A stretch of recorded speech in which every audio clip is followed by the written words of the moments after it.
ঘন্টার পর ঘন্টা পড়ো আর 10 মিনিট পর সব ভুলে যাও, মনে হয় আমি তো কিছু পড়িনি, যা পড়লাম সবকিছুই ভুলে গেছি। তখন তুমি ভাবো আমি হয়তো কম বুদ্ধিমান বা আমার দ্বারা কিছু হবে না। তাহলে বলে রাখি, তোমার মেমোরি দুর্বল না, তুমি শুধু ভুল পদ্ধতিতে পড়ছো। আমরা বেশিরভাগ স্টুডেন্টরাই একটা বড় ভুল করি, বই খুলে শুধু লাইন ধরে লাইন পড়িয়ে যায়। তখন মনে হয় হ্যাঁ আমি সব বুঝে গেছি, কিন্তু পরীক্ষার হলে বসে যখন মনে করার চেষ্টা করি তখন মনে হয় সব যেন হাওয়ায় মিলিয়ে যাচ্ছে। কেন জানো? কারণ আমরা শুধু চোখ দিয়ে পড়ি, মস্তিষ্ক দিয়ে না। রোহন ও রাজেশ নামক দুজন স্টুডেন্ট ছিল। রোহন নামক ছেলে প্রতিদিন 5-6 ঘন্টা পড়তো, নোট বানাতো, আন্ডারলাইন করতো, তবুও পরীক্ষার হলে গিয়ে মাথা ব্ল্যাঙ্ক। আরেকদিকে রাজেশ মাত্র 2-3 ঘন্টা পড়তো, কিন্তু প্রশ্ন দেখেই উত্তরগুলো মাথায় ভেসে উঠতো। একই সিলেবাস, একই বই, তাহলে পার্থক্যটা কোথায়? পার্থক্যটা পড়ার পদ্ধতিতে। আজ আমি তোমাকে এমন 3টা টেকনিক বলবো যেগুলো তুমি যদি আজ থেকে অ্যাপ্লাই করো তাহলে তুমি যা পড়বে সেটা মনে থাকবে আর পরীক্ষায় কনফিডেন্স নিজে থেকেই চলে আসবে। প্রথম টেকনিক হচ্ছে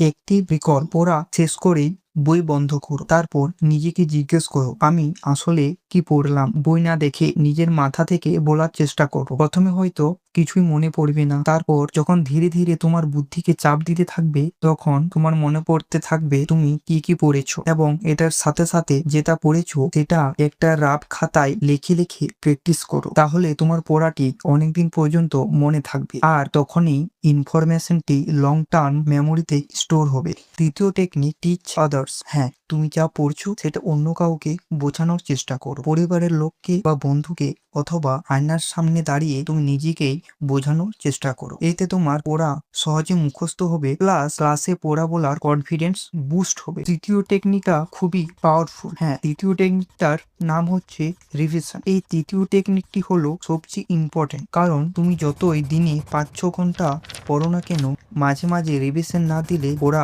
মনে থাকে না। তাই একদিনে 5 বার পড়ার দরকার নেই, প্রতি সপ্তাহে একদিন রিভিশন দাও। বিশেষ করে যেদিন তুমি টিউশন বা স্কুল যাও না সেদিন নতুন পড়া করো না, যে পড়াগুলো আগে পড়ে এসেছো শুধু সেইগুলোই করো। তাহলে নিজের ইমপ্রুভমেন্ট নিজেই দেখতে পাবে। তখন তোমার মেমোরি আরো স্ট্রং হয়ে যাবে। ঠিক যেমন জিমে মাসল তৈরি হয় বারবার প্র্যাকটিস করলে, তেমনি ব্রেনও প্র্যাকটিসে স্ট্রং হয়। এবার একটা বোনাস টিপস দিই, শুনো, যেটা খুব কম মানুষ জানে। তুমি রুবিক্স কিউব বা দাবা খেলতে পারো, কারণ এই দুটো গেম তোমার ব্রেনকে আরো শক্তিশালী করবে। এটা তোমার ফোকাস বাড়ায়, প্রবলেম সলভিং স্কিল বাড়ায় আর প্যাটার্ন বোঝার ক্ষমতা ইমপ্রুভ করে। পড়ার মাঝে 10 মিনিট ব্রেকে এই দুটো গেম খেলতে পারো, যা তোমার ব্রেনকে ফ্রেশ আর অ্যাক্টিভ করবে। এবার একটা প্রশ্ন, তুমি কি সত্যিই চেঞ্জ হতে চাও? তাহলে আজ থেকে এই 3টা টেকনিক অ্যাপ্লাই করো, মাত্র 1 মাসের জন্য। হ্যাঁ, শুধু 1 মাসের জন্য। তারপর নিজেই দেখো তোমার পড়া, তোমার কনফিডেন্স সবকিছুই কিভাবে বদলে যায়। তাই আবার একবার বলছি, ফার্স্ট,